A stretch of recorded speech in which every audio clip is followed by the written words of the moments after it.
नमस्कार. अमरावती मंडळ न्यूजमध्ये सर्वांचं मी सुषमा कोठीकर हार्दिक स्वागत करते. अमरावती जिल्हा लोकसभा निवडणुका 2024च्या अनुषंगाने आज आपण इथे मुलाखत घेण्यासाठी आलो आहेत. माजी भाजपा अध्यक्ष तथा MIDC असोसिएशनचे अध्यक्ष सन्माननीय किरण भाऊ पातुरकर. नमस्कार. मी अमरावती मंडळ न्यूजमध्ये आपलं हार्दिक स्वागत करते. बघा, आता सर्वांचा प्रचार गुढीपाडव्याच्या दिवशीपासून सुरू झाला आहे. तर या सगळ्यामध्ये जी राजकीय परिस्थिती आज निर्माण झालेली आहे अमरावती शहरामध्ये, या राजकीय परिस्थितीकडे तुम्ही कोणत्या दृष्टीने पाहता? मी सतत गेल्या 10-12 दिवसापासून प्रचारामध्ये आहे. स्वतः छोट्या छोट्या बैठकी घेतो आहे लोकांच्या, आणि त्या सगळ्या बैठकींमध्ये लोकांशी बोलतोय, संवाद करतोय, चर्चा करतोय. त्यावेळी माझ्या असं लक्षात आलं की आपल्या देशाचे पंतप्रधान नरेंद्र मोदी यांची क्रेज मोठ्या प्रमाणामध्ये जनतेमध्ये आहे आणि जनता नरेंद्र मोदींना पसंत करते आहे. त्यांना तिसऱ्यांदा या देशाचं पंतप्रधान बनवावं अशी अमरावतीकर जनतेची इच्छा आहे. त्यासाठी स्वाभाविकरित्या भारतीय जनता पार्टीची कॅन्डिडेट आहे नवनीत राणा, तिला ते व्होटिंग करणार आहे. आणि महिलांच्या बाबतीत मी विशेषत्वाने म्हणू इच्छितो की महिलांचा मोठ्या प्रमाणात महिला असल्यामुळे नवनीत राणाला सपोर्ट आहे आणि नवनीत राणाची क्रेज महिलांमध्ये मोठ्या प्रमाणात आहे. मला सांगा, परंतु संपूर्ण भाजपमध्येच असं म्हटलं जातं की अगदी कार्यकर्त्यांपासून तर मोठ्या नेत्यांपर्यंत नवनीत राणा यांना विरोध होता. मग याच्याबद्दल तुमचं काय मत आहे? ही चुकीची समजूत आहे की नवनीत राणाला विरोध होता. भारतीय जनता पार्टीच्या कार्यकर्त्यांचं असं मत होतं की संपूर्ण देशामध्ये नरेंद्र मोदींची हवा आहे आणि वातावरण भाजपला अनुकूल आहे, तर भाजपच्याच एखाद्या जुन्या कार्यकर्त्याचा तिकीट द्यावं, त्याला आम्ही निवडून आणू. आणि स्वाभाविक आहे, संपूर्ण देशामध्ये अशी चर्चा भाजपच्या कार्यकर्त्यांची असणं आणि इच्छा असणं याच्यात काही चूक नाही. त्याच अँगलनी सर्वांनी आग्रह धरला होता की भाजपच्या काही जुन्या कार्यकर्त्याला तिकीट द्या. परंतु ज्यावेळी श्रेष्ठींनी निर्णय घेतला की नवनीत राणा यांना भाजपचं तिकीट द्यायचं, त्यानंतर भाजपच्या कार्यकर्त्यांनी तो निर्णय स्वीकारला आणि आता नवनीत राणाच्या कामाला सर्वजण भिडले आहेत. तुम्ही म्हणता की नवनीत राणाच्या कामाकरता सगळेजण भिडले आहेत, परंतु काही नेत्यांचे चेहरे या प्रचारामध्ये तर दिसत नाही आहेत. नाही, सगळेच नेते प्रचारामध्ये आहेत. असं कोणता नेता आहे की जो प्रचारामध्ये नाही आहे?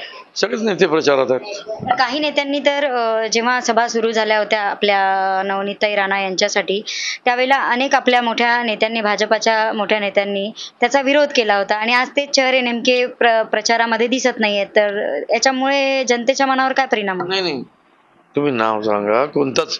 मी जेव्हा बघतोय जवळपास 99.99% नेते प्रचारात आहेत.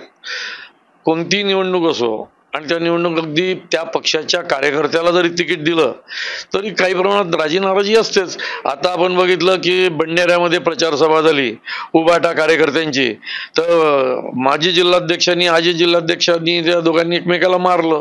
आता जर त्याचं तिकिटाचा विषय नसताना एकमेकाची मारामारी करतात. याचं तिकीट दिलेलं आहे, त्यामुळे काही प्रमाणात नाराजी एखाद दोघा जणांची असू शकते.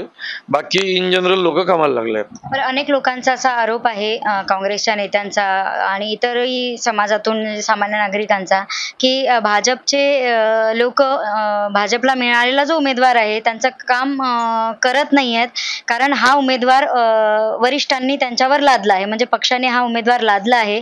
भाजपकडे स्वतःचा उमेदवार नव्हता आणि हा लादलेला उमेदवार आहे, हा दुसऱ्या पक्षातून आलेला उमेदवार आहे.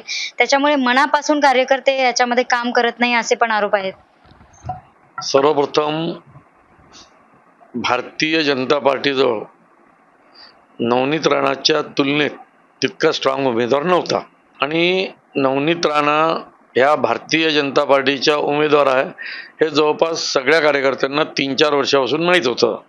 ज्यावेळी मी अध्यक्ष होतो, माझ्या पहिल्याच बैठकीत मला आमचे नेते देवेंद्र फडणवीस साहेबांनी स्पष्ट सांगितलं होतं की किरण भाऊ, नवनीत राणा आपल्या कमळाच्या कॅन्डिडेट बनू शकतात, त्या हिशोबाने तुम्ही तुमची वाटचाल करा. तेव्हापासून नवनीत राणा भारतीय जनता पार्टीच्या कॅन्डिडेट बनू शकतात हे जवळपास सगळ्यांना माहीत होतं.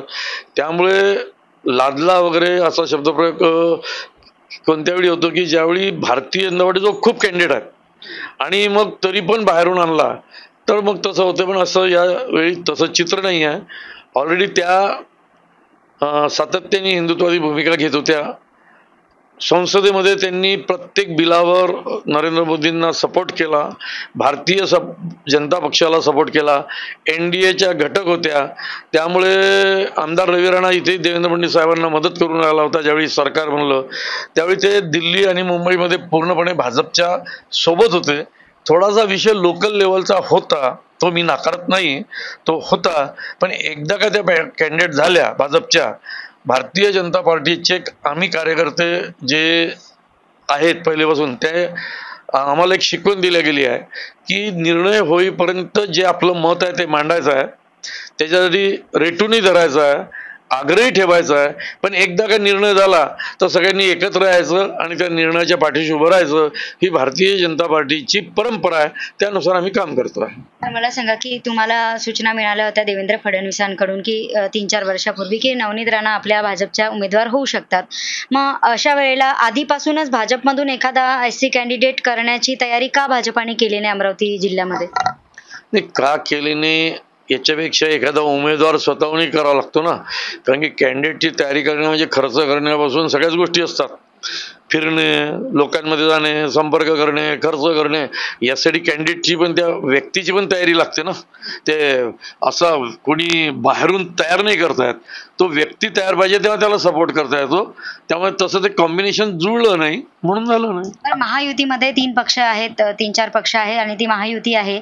या महायुतीमध्ये शिंदे गटाचे एक उमेदवार होते जे आपल्या अमरावती जिल्ह्याचे मागे 2 वेळा खासदार सुद्धा राहिलेले आहे. त्यांची स्वतःची सुद्धा इच्छा यावेळी इलेक्शन लढण्याची होती. मग अशा वेळेला महायुतीमधला एक उमेदवार आपल्याकडे असतानाही भाजपाने नवनीत राणांचा विचार केला आणि त्यांचा केला नाही. त्यामुळे त्यांची पण नाराजी पक्षाला उडवून घ्यावी लागली. तर याचा काही विचार पक्षाकडून झाला होता? जे 2 वेळा खासदार होते त्यांना तिकीट शिंदे गटाकडनंच पाहिजे होतं. परंतु ही सीट भारतीय जनता पार्टीला महायुतीच्या सीट वाटपामध्ये आधी सुटलेली होती. त्यामुळे इथे कमळावर कॅन्डिडेट उभा राहील हे निश्चित होतं आणि त्याच अनुषंगाने सगळी व्यूहरचना चालू होती. त्यामुळे वरच्या स्तरावर दिल्ली आणि मुंबईच्या स्तरावर जे निर्णय झालेत त्या निर्णयाचं अनुसरण आम्ही जिल्हा स्तरावर आम्ही करतोय. अजून एक थोडासा एक प्रश्न असा आहे की नवनीत राणांना भाजपामध्ये आणण्यासाठी त्यांच्यासाठी विशेष असे प्रयत्न करण्यात आले आहेत असे आरोप काही नेत्यांचे आहेत, ज्याच्यामुळे त्यांच्या जात प्रमाणपत्राचा मुद्दा उचलून धरण्यात आलेला होता आणि तो मुद्दा दाबण्यासाठी नवनीत राणा यांनी भाजप पक्ष जॉईन केला, अशा पद्धतीचे आरोप त्यांच्यावर करण्यात येत आहे. याचं आपण काय समर्थन कराल? राजकारणामध्ये आरोप हे काही नवीन गोष्ट आहे का? आरोप होतच असतात. म्हणजे सत्य असलं तरी आरोप होतात, असत्य असलं तरी आरोप होतात. परसेप्शन ही निवडणूक स्ट्रॅटेजी असते. समोरच्याला नामोहरण करण्यासाठी विविध आरोप केले जातात. त्यामुळे ते आरोप आहेत, त्याच्यात तथ्य नाही. सुप्रीम कोर्टाने दिलेला निर्णय, सुप्रीम कोर्टाने जर का त्या निवडणूक रोख्याविषयी निर्णय दिला आणि तो निर्णय जर का नरेंद्र मोदी सरकारच्या विरोधात असेल तर तो सुप्रीम कोर्ट योग्य निर्णय करते, योग्य न्याय देते असं विरोधक म्हणतात. आणि तोच निर्णय जर का त्याच सुप्रीम कोर्टाने निर्णय दिला की बा हिचं जात प्रमाणपत्र योग्य आहे, ते मात्र चुकीचं. हे जे दुटप्पी धोरण आहे विरोधकांचं, विशेषतः काँग्रेसचं, ते न्यायावर त्यांचा विश्वास नाही आहे. ना उभाटाचा आहे म्हणजे उद्धव ठाकरेंचा आहे, ना शरद पवारांचा आहे, ना राहुल गांधींचा आहे. त्यांचा सोयीचं राजकारण करतात आणि सोयीचे सुप्रीम कोर्टाचे निर्णय मात्र आमचे, बाकी सुप्रीम कोर्ट आमचं नाही, अशा पद्धतीची जी भूमिका आहे ती तद्दन चुकीची असंवैधानिक भूमिका आहे. बरं, भाजपावर अजून एक असा आरोप आहे की भाजपाला इतर पक्षामधले नेते आपल्याकडे खेचून आणण्यासाठी ते त्यांच्यावर ईडीचा दबाव टाकतात आणि मग बरोबर त्यांची नस पकडून ईडीच्या दबावाखाली त्यांना आपल्या पक्षामध्ये खेचण्याचं काम भाजपा करत आहे, असाही आरोप भाजपावर लावण्यात येतोय. हा राहुल गांधीचा अतिशय लाडका आरोप आहे. तो फक्त राहुल गांधीच नाही, संपूर्ण सगळीकडेच अशा पद्धतीचे आरोप भाजपावर होत आहेत. राहुल गांधींच्या नेतृत्व काँग्रेसी लोकांना मान्य नाही आहे. तसंच आता शरद पवार साहेबांचंही नेतृत्व दिशाहीन होऊन गेलेलं आहे. त्यामुळे हे जे दिशाहीन झालेले नेते आहे यांचं नेतृत्व त्यांच्या अनुयायांना मान्य नाही आहे आता. आणि त्यांना दिसतं की नरेंद्र मोदी सारखं समर्थ नेतृत्व या देशाचं नेतृत्व करत आहे, जगामध्ये मान उंचावत आहे, त्यांना आपलं भवितव्य भाजपमध्ये दिसतं आहे, त्यामुळे ते भाजपमध्ये येतात आहे. सगळ्याच जितके नेते भाजपमध्ये आले सगळ्यांच्याच मागे ईडीची कारवाई नव्हती, काही नेत्यांच्या मागे असेल, पण भारतीय जनता पार्टीच्या नेतृत्वाने स्पष्ट केलं आहे ज्यांच्यावर कायदेशीर कारवाई चालू आहे ती थांबवल्या जाणार नाही. कायदा आपलं काम करेल, आम्ही कायद्याच्या सोबत आहोत, इतकी स्पष्ट भूमिका भारतीय जनता पार्टीच्या नेतृत्वाने घेतली आहे, नरेंद्र मोदी साहेबांनी घेतली आहे. त्यामुळे हा आरोप तद्दन चुकीचा आणि खोटा आहे. बरं मला सांगा की राणा दाम्पत्य जे आहे ते सतत प्रकाश झोतामध्ये असते ते वेगवेगळ्या कारणांसाठी.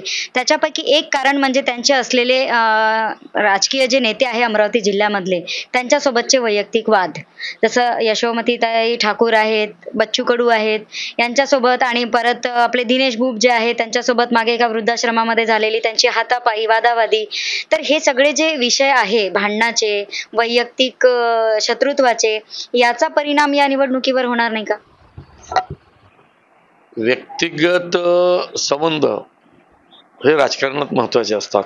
व्यक्तिगत संबंध चांगले असले तर अनेक राजकीय पक्षातले नेतृत्व मदत करतं, संबंध खराब असले तर विरोधी करतं. पण कधी कधी टोकाच्या भूमिका घेतल्यानंतर लोकांना जर लक्षात आलं की बा रवी राणांची भूमिका योग्य आहे तर लोक रवी राणाच्या पाठीशी उभे राहतात, दुसऱ्याची भूमिका योग्य वाटली तर त्याच्या पाठीशी उभे राहतात.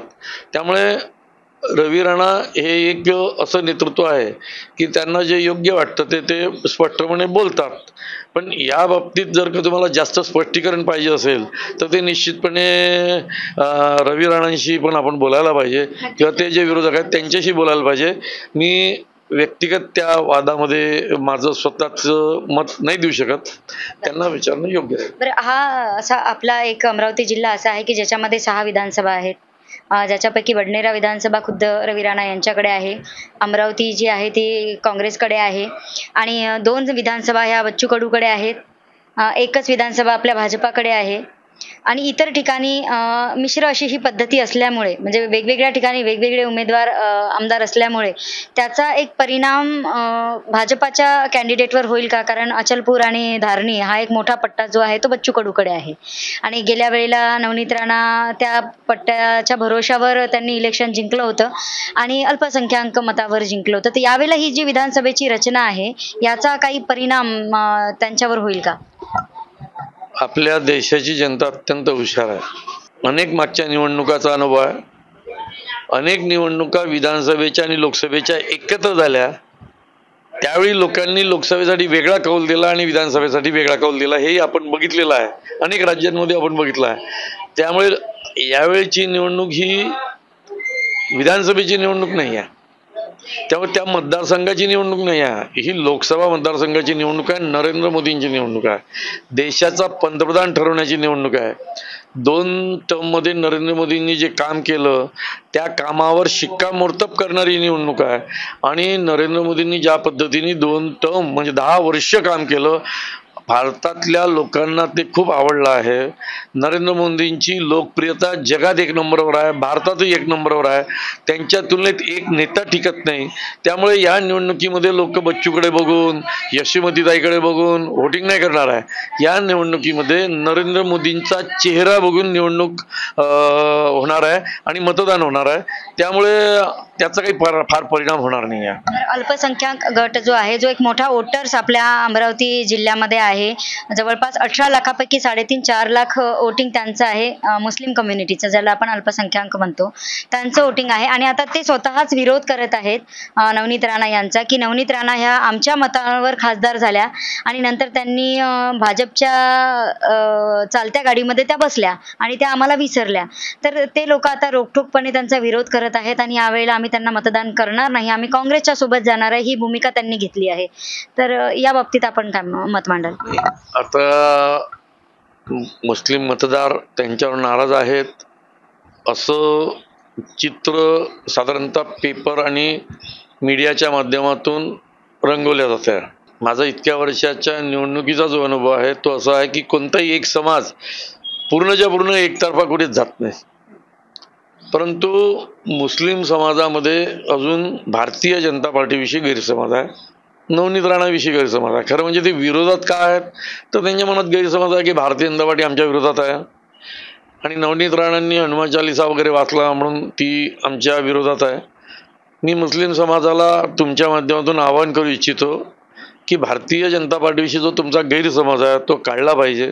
ज्यावेळी नरेंद्र मोदी निवडून आले होते 2014 पहिल्यांदा, त्यावेळी असा प्रचार झाला होता की आता नरेंद्र मोदी निवडून आल्यामुळे मुस्लिमांना मारण्यात येईल, भारतातून हाकलून देण्यात येईल, त्यांचे घरदारं जाळण्यात येतील. दुनियाभरचा तद्दन खोटा प्रचार झाला. 10 वर्षात म्हणजे दंग्यांचं जे प्रमाण होतं 2014च्या आधी ते जवळजवळ 20-25% आला. इतक्या मोठ्या प्रमाणात दंगे कमी झाले. आणि ज्या योजना नरेंद्र मोदींनी सामान्य लोकांसाठी आल्या त्या प्रत्येक योजनेचा लाभ हा मुस्लिमांना सुद्धा मिळतोय. म्हणजे त्या काही मुस्लिम आहे म्हणून त्यांना लाभ मिळत नाही असं नाही आहे.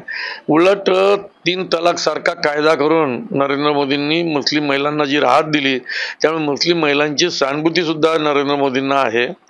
त्यामुळे खरं म्हणजे मुस्लिमांनी नाराज होण्याची काही गोष्ट नाही आहे आणि भारतीय जनता पार्टीचा विरोध करण्याची पण आवश्यकता नाही आहे. दुसरं राहिलं नवनीत राणाचा. नवनीत राणांनी हनुमान चालिसा म्हटला उद्धव ठाकरेंच्या घरासमोर किंवा हिंदुत्वादी भूमिका घेतली. मुस्लिमांचे नेते मशिदीत जातात, नमाज पडतात म्हणून हिंदू थोडी विरोध करतात त्या गोष्टीला. तो धर्माचा व्यक्तिगत भाग आहे. व्यक्तिगत आता हनुमान चालिसा म्हणणं हा त्यांचा व्यक्तिगत मुद्दा होता. त्यांनी तो उद्धव ठाकरे साहेबांच्या समोर घरासमोर म्हटलं. उद्धव ठाकरे साहेबांनी ते अलाव केलं असतं तर बवालही नसता झाला, पण त्यांनी विरोध केल्यामुळे गडबड झाली आणि त्याच्यामुळे मुस्लिमांना असं वाटतं की ते आमचा विरोध करतात. हा उलटी हा चुकीचा समज आहे. मी तुमच्या मार्फत मुस्लिमांना पुन्हा एकदा विनंती करतो की तुम्ही भाजपच्या सोबत या, भाजपच्या सोबत राहा. तुमचा एक प्रकारे भाजप कशी आहे तुम्हाला समजेल. आम्ही मुस्लिमांच्या विरोधी नाही. तर आता तुम्ही हनुमान चालिसाचा मुद्दा काढला तर मी इथे प्रश्न विचारू इच्छिते की नवनीत राणा आणि रवी राणा यांच्यावर आरोप करण्यात आलेले होते की त्या भाजपच्या चालत्या गाडीमध्ये बसल्यामुळे उद्धव ठाकरे सरकार पाडण्यासाठी त्यांनी भाजपाला सपोर्ट केला आणि ते सगळं करण्यासाठी त्यांनी जाणीवपूर्वक हा स्टंट केला असे त्यांच्यावर आरोप आहेत. मला एक सांगा, उद्धव ठाकरे हे बाळासाहेब ठाकरेंचे चिरंजीव, महाराष्ट्राचे मुख्यमंत्री, त्यांचा स्वतःचा पक्ष आणि शिवसैनिक हे अत्यंत कडवे.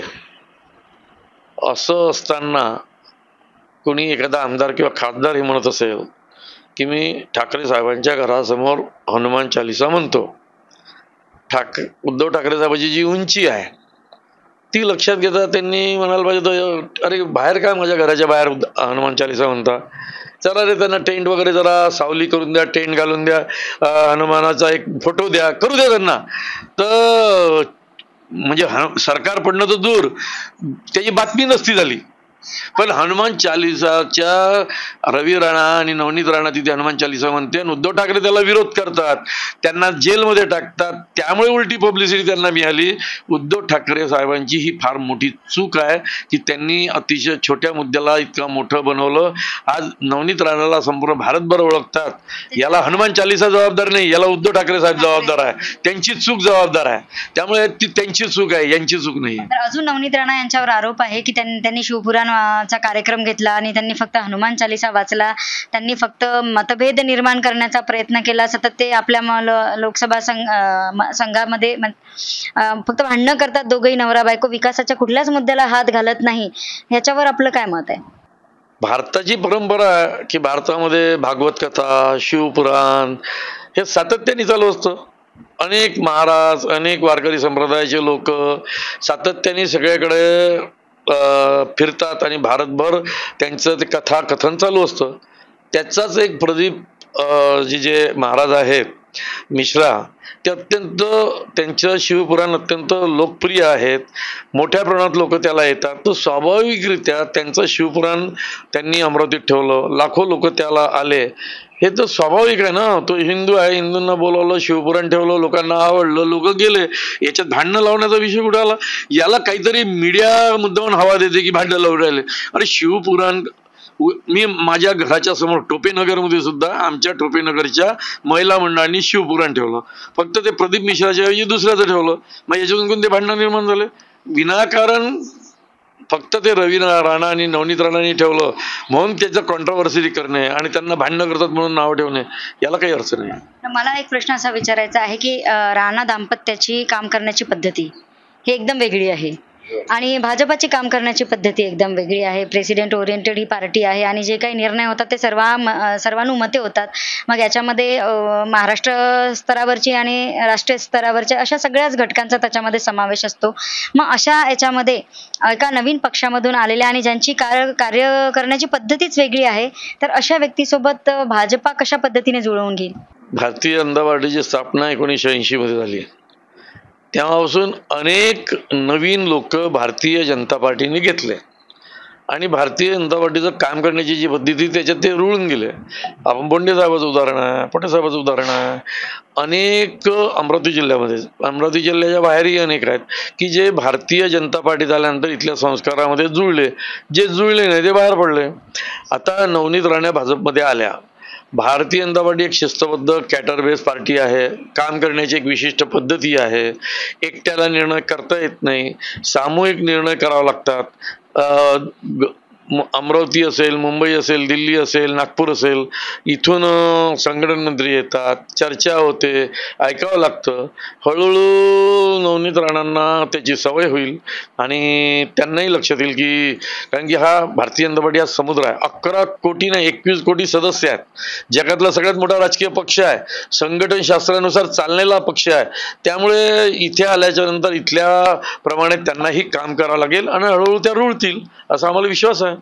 बघा आता आपले जे भाजपाचे तुमचे प्रदेश अध्यक्ष आहेत बावनकुळे साहेब, यांचं एक राजकारणावर त्यांनी एक छोटंसं विधान केलं होतं की नवनीतजी राणा रवी राणाचा हात धरून त्यांना भाजपामध्ये घेऊन येतील. हे एक राजकीय वाक्य होतं आणि त्या राजकीय वाक्याच्या उत्तरामध्ये नवनीत राणा यांनी अतिशय मन दुखेल अशा पद्धतीचं विधान केलं होतं. तर त्याच्यामुळे ते मीडियामध्ये ते स्टेटमेंट त्यांचं खूप चाललं आणि त्याचा परिणाम बराचसा बघायला सुद्धा मिळाला सोशल मीडियावर आणि प्रसार माध्यमातून. तर असं कुठे वाटतं का की नवनीत राणांचं काम झालं म्हणजे त्या व्यक्तीला त्या डावलतात, विसरतात? हा आरोप आणि ही घटना जी तुम्ही केली आहे हास्यास्पद आहे. आमच्या बावनकुळे साहेबांनी जे म्हटलं ते थोडंसं म्हणजे ज्याला आपण गंमत करताना एक मिश्किलपणे आणि थोडासा इशारा वजा होता की बायको आलेली आहे, पत्नी आली आहे, तर ती पतीला घेऊनच येईल. त्यामुळे बावनकुळे साहेबांनी कोणतंच चुकीचं बोलले नव्हते आणि नवनीत राणा त्या वाक्याला घेऊन बच्चू कडू साहेबांनी जे स्टेटमेंट केलं होतं त्याच्यावर ऍक्च्युली नवनीत राणांनी ते स्टेटमेंट केलं की नवरा बायकोच्या मध्ये कोणी बोलू नये. परंतु त्या मराठीत बोलताना थोडंसं ते बच्चू कडू हे नाव घ्यायचं विसरले किंवा लोकांनी म्हणजे मीडियानी आणि विशेषतः त्यांच्या अपोनंटनी म्हणजे काँग्रेसवाल्यांनी त्याचा त्या म्हणजे तो ताजा संदर्भ बच्चू कडूचा होता तो बाजूला टाकून त्यांनी बावनकुळे साहेबाचा संदर्भ वापरला आणि त्याचं स्पष्टीकरण बावनकुळे साहेबांनी पण दिलं आणि नवनीत राणांनी दिला की हा जो काही मी बोलले ते बच्चू कडूच्या संदर्भात बोलले होते ना की बावनकुळेच्या संदर्भात. पण मीडियाला तर असे विषय पाहिजे असतात आणि काँग्रेसवाले तर विरोधकच आहेत. त्यांनी तो उचललं आणि मीडियाने त्याला छापून टाकलं. त्याच्यापेक्षा काही नाही आहे त्याच्यात. बरं, त्या स्वतः म्हणतात की अमित शहा जी आमचे नेते आहेत, नरेंद्र मोदी माझे नेते आहेत आणि देवेंद्र फडणवीस माझे नेते आहेत आणि त्या सगळ्या वाक्यांमध्ये त्यांनी बावनकुळे यांचा उल्लेखच केला नाही की जे बावनकुळे आज महाराष्ट्र भाजपा प्रदेशचे अध्यक्ष आहेत. महाराष्ट्रामध्ये त्यांचं नेतृत्व आहे आणि ते त्यांनी त्या विधानामध्ये स्वीकारलं नाही. त्याची पण चर्चा खूप राजकीय पक्षांमध्ये झाली. तर त्याच्याबद्दल आपलं काय मत? एक गोष्ट मी तुम्हाला सांगतो. नवनीत राणांचे भाजपमध्ये प्रवेश केल्यापासून मी अनेक भाषणे ऐकले. त्या प्रत्येक भाषणात त्यांनी बावनकुळे साहेबाचं नाव घेतलेलं आहे, देवेंद्र फडणवीस साहेबाचं नाव घेतलं आहे, अमित शहाचं नाव घेतलं आणि मोदीजींचं नाव घेतलं. 4 नाव त्या नेहमी घेतात. कधी कधी आता आम्ही पण भाषणं करताना कधी आम्ही फक्त मोदी साहेबाचंच नाव घेतो. आता मोदी साहेबाचं नाव घेतो म्हणजे याचा अर्थ काय देवेंद्र फडणवीस आमचे नेते नाही आहेत का? होते कधी कधी असं. त्यामुळे आमचे प्रदेशाध्यक्ष आहेत, आदरणीय आहेत, त्यांचं नाव घेणार नाही असं होत नाही. एखाद्या वेळी नाव घेतलं नाही किंवा सुटलं नाव याचा अर्थ ते आमचे नेते नाहीत किंवा आम्ही जाणून बुजून करतो असं होत नाही. कधी कधी अनावधानाने चूक होते, स्लिप ऑफ टंगही असू शकते, अनावधानही असू शकते. परंतु मी त्याच्या आधीचे अनेक भाषणाचे दाखले देतो. प्रवेश केल्या त्यावेळेचं असेल, त्याच्यानंतर प्राईम पार्कमध्ये झालेलं भाषण असेल, असे अनेक भाषणामध्ये त्यांनी जे नेत्यांचे नावं घेतले त्यात बावनकुळे साहेबाचं नाव आदरानेच घेतलेलं आहे. त्यावेळी ते बाईट देता देता तो 3 नावं घेतले, 4थं नाव राहून घेतलं. म्हणजे एखादं नाव राहून गेलं याचा अर्थ ते नेते नाही आहेत किंवा त्यांना जाणून बुजून दुखवायचं असं होत नाही. हा मीडियाचा अँगल आहे आणि मीडियाला ते पाहिजे असते. ती मीडिया त्याच्यावरच जगते, त्यामुळे मी मीडियाला दोष देणार नाही, त्यांची काही चूक नाही त्याच्यात.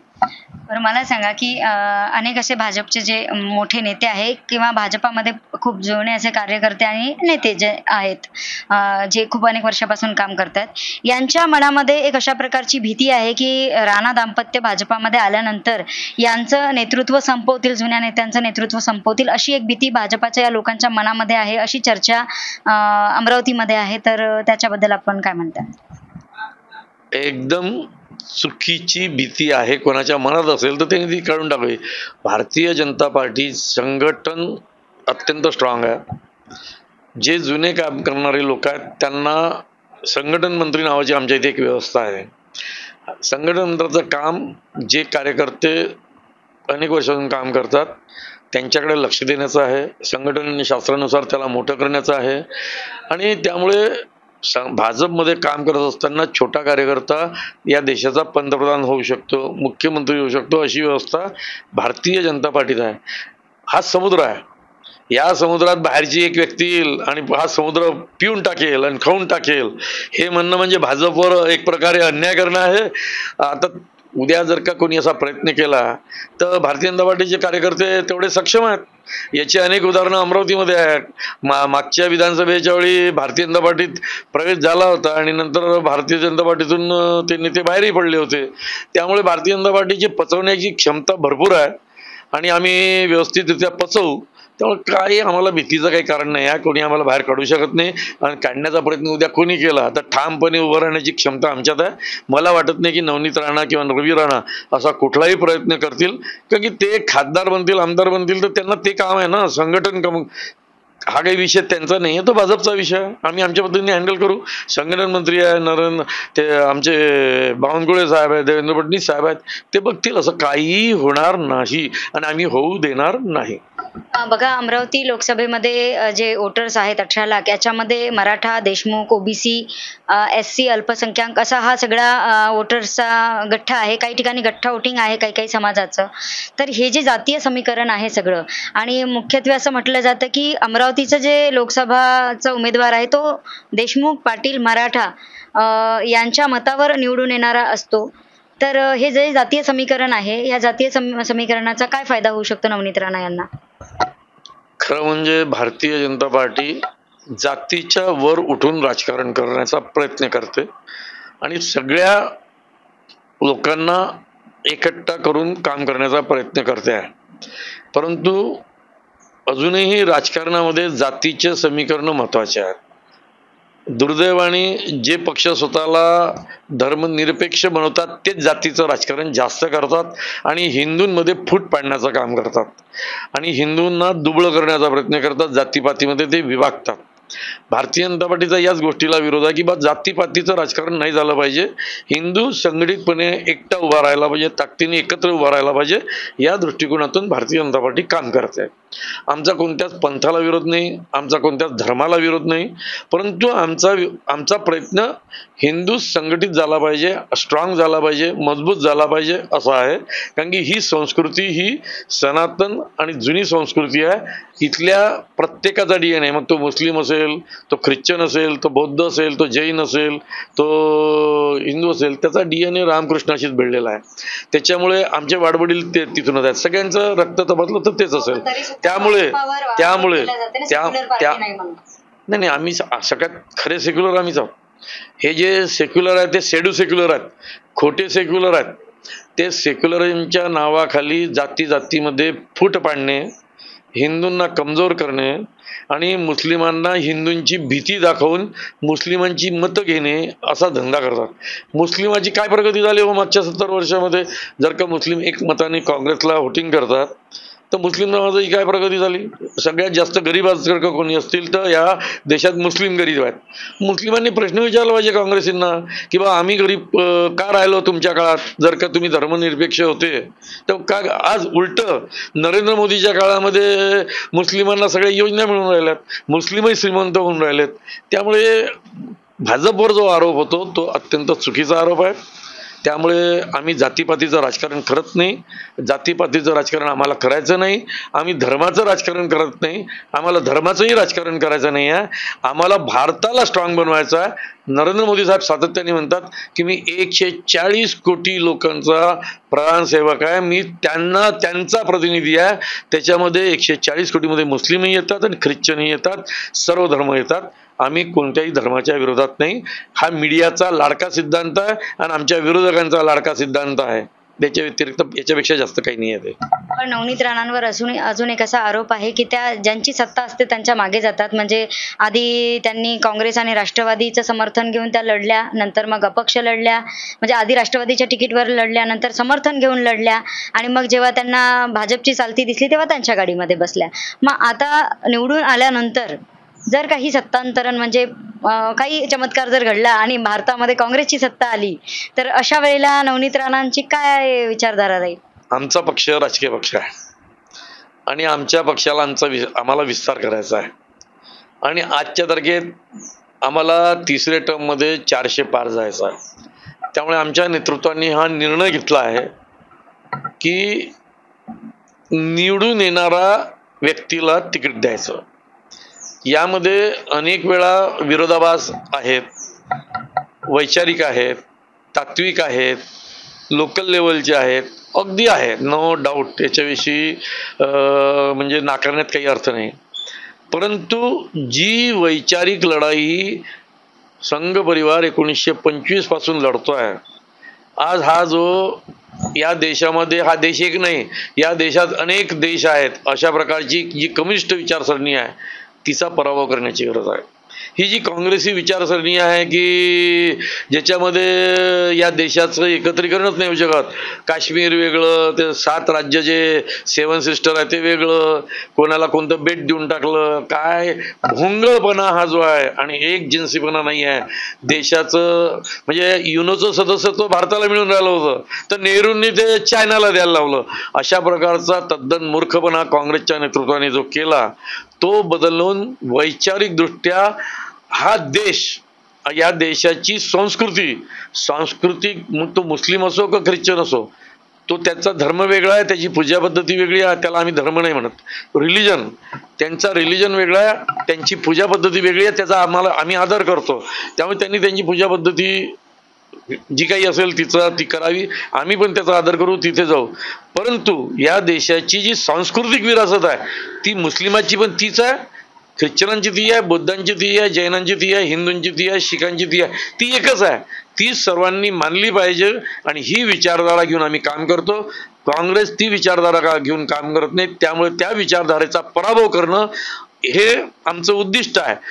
त्या मोठ्या उद्दिष्टासाठी आम्ही हे छोटे छोटे कॉम्प्रोमाइज करतो आहे आणि हे कॉम्प्रोमाइज तात्कालीन आहेत. ज्या दिवशी भारतीय जनता पार्टी एवढी स्ट्रॉंग होईल की बा वैचारिकदृष्ट्या त्या मुशीतून घडलेला कार्यकर्ता निवडून येऊ शकतो, त्या दिवशी आम्हाला बाहेरच्या लोकांना घेण्याची गरज नाही आहे. एवढी समज माझ्यासारख्या जिल्हा स्तरावर काम करणाऱ्या कार्यकर्त्याची आहे, अनेक कार्यकर्त्यांची आहे. त्यामुळे आमच्या मनात कोणताही संभ्रम नाही. तुम्ही MIDC असोसिएशनचे अध्यक्ष अनेक वर्षापासून आहात आणि काही युवकांचे आणि काही सामान्य जनतेचे असे आरोप आहेत की नवनीत राणा यांनी कुठलेही उद्योग MIDC मध्ये आणले नाही आहेत. तर याच्याबद्दल एक MIDCचे अध्यक्ष म्हणून तुम्ही हा मुद्दा क्लिअर करू शकता का की खरंच उद्योग आले आहेत की नाही आले आहेत? एक गोष्ट लक्षात ठेवा की उद्योग जे नांदगावपेठमध्ये आले ते पंतप्रधान मोदी, आमचे नेते आणि महाराष्ट्राचे मुख्यमंत्री देवेंद्र फडणवीस यांच्या काळात आले, हे तर मान्य आहे. कारण मी 1994 मध्ये शरद पवार साहेबांना पहिलं पत्र दिलं होतं की अमरावतीला इंटिग्रेटेड टेक्सटाईल पार्क स्थापन करा. तो झाला नाही. त्यावेळी बॉम्बे डाईंगचं 400 कोटी रुपयाचं युनिट त्यांना लावायचं होतं महाराष्ट्रात, मुंबई सोडून. ते अमरावतीला लावावं म्हणून मी मागणी केली होती, परंतु शरद पवार साहेबांनी ते राजनांदगावला नेलं, अमरावतीला काही दिलं नाही.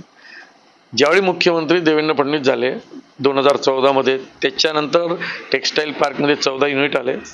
त्याच्यामध्ये आज 10,000पेक्षा जास्त लोकांना रोजगार मिळाला. मेगा टेक्स्टाईल पार्क पंतप्रधानांनी 7 पैकी 1 महाराष्ट्रात अमरावतीला दिला. याच्यामध्ये सगळ्यात मोठं श्रेय देवेंद्र फडणवीसांचं आहे. स्वाभाविकरित्या खासदार म्हणून त्याचा फॉलोअप नवनीत राणेंनी केला. खासदार म्हणून त्याचा फॉलोअप अनिल बोंडे साहेबांनी केला आणि MIDC असोसिएशनचा अध्यक्ष म्हणून मी तर सातत्याने फॉलोअप केला. त्यामुळे खासदार म्हणून त्यांचा जो काही वाटा आहे तो आहेच. MIDC असोसिएशनचा अध्यक्ष आणि भाजपचा नेता म्हणून जो माझा वाटा आहे तो आहेच, कारण की माझा त्याच्यामध्ये नक्कीच वाटा आहे. पण त्यांचाही वाटा आहे, कारण की त्यांनी सातत्याने फॉलोअप घेतला. जी व्यक्ती फॉलोअप घेते, आता तो वॅगन प्रकल्प आहे, तर वॅगन प्रकल्प हा प्रतिभाताई पाटील ज्यावेळी राष्ट्रपती होत्या, आदरणीय प्रतिभाताई पाटील महामहिम, त्यांच्या काळात सँक्शन झालेला आहे. परंतु त्याला खूप वेळ लागला. खासदार झाल्यानंतर नवनीत राणेंनी त्यांचा फॉलोअप घेतला. मी सुद्धा स्वतः गडकरी साहेबांच्या माध्यमातून 2 वेळा बैठकी लावल्या. तर निश्चितपणे मी पण हा क्लेम करेल की माझाही त्याच्यामध्ये खारीचा वाटा आहेच. आणि नवनीत राणा खासदार असल्यामुळे तर त्यांनी फॉलोअप घेतला. ते मंत्र्यांना भेटत असतील, त्यांना पत्र देत असतील, लक्षात आणून देत असतील, त्याच्यामध्ये पैसा आणत असतील, तर त्यांचा वाटा आहे, तो कसा नाकारता येईल. त्यामुळे त्यांच्यावर आरोप आहे की ते दुसऱ्यांच्या कामाचं श्रेय घेणारं दाम्पत्य आहे, अशाही प्रकारचा आरोप त्यांच्यावर आहे. तर त्याच्याबद्दल काय? हे आरोप त्यांच्यावर आहेत, हे बरोबर आहे. एका कामाचे 2-2 भूमिपूजन वगैरे असे प्रकार पण अमरावती जिल्ह्यामध्ये झालेले आहेत. तर त्याच्याबद्दल काय म्हणणार? असं आहे, हे आरोप आहेत, पण खरं म्हणजे याचं उत्तर तुम्ही डायरेक्ट हा प्रश्न नवनीत राणा आणि रवी राणांना विचारायला पाहिजे की बा हे असं आहे, आम्ही असं म्हणू की बा असं झालं नाही पाहिजे. जर का ठीक आहे ना, आपण आपलं काम करायचं. आता मला सवय आहे, मी माझं काम करतो. अनेक लोक माझ्या कामाचं श्रेय घेतात. मी फार आरडाओरडी कधी करत नाही त्या गोष्टीची. लोकांना माहीत असतं की हे काम कोणी केलं आहे. त्यामुळे विनाकारण श्रेयाच्या लढाईत कुदण्याची काही गरज नाही आहे. पण आता ठीक आहे, काही गोष्टी होतात राजकारणात, काही गोष्टी लोकांचा स्वभाव असतो. असं व्हायला नाही पाहिजे, असं करायला नाही पाहिजे, आणि असं भविष्यात होणार नाही ही अपेक्षा पण ठेवू. खूप खूप धन्यवाद किरणजी. प्रश्न तर खूप आहेत, कारण भाजपाकडे लोकांचा बघण्याचा एक वेगळा दृष्टिकोन आहे. त्यांच्याकडून अपेक्षा सुद्धा खूप आहेत, त्याच्यामुळे प्रश्नांची संख्या सुद्धा खूप आहे. पण एका छोट्याशा इंटरव्ह्यूमध्ये ते सगळेच प्रश्न आपण यांना विचारून त्यांचा वेळ घेऊ शकत नाही. इतरही नेते आहेत पुढे, आपण त्यांची सुद्धा मुलाखती घेणार आहोत. तर त्याच्यातूनच आपल्याला त्या सगळ्यांच्या प्रश्नांची उत्तरं मिळणार आहे. आज किरणजी पातुरकर यांनी अमरावती मंडल न्यूजला त्यांचा अमूल्य वेळ दिला, त्याबद्दल मी त्यांचे खूप खूप आभार व्यक्त करते. आणि तुम्ही मला खूप छान अशी मुलाखत दिली, सगळ्या प्रश्नांचे अगदी मनमोकळे उत्तरं दिले, त्याबद्दल तुमचे सुद्धा मी आभार मानते. खूप खूप धन्यवाद. आणि सर्वांनी आमच्या YouTube चॅनलवरील अमरावती मंडल न्यूजला सबस्क्राईब करायचं आहे आणि फेसबुक पेजला फॉलो करायचं आहे. धन्यवाद.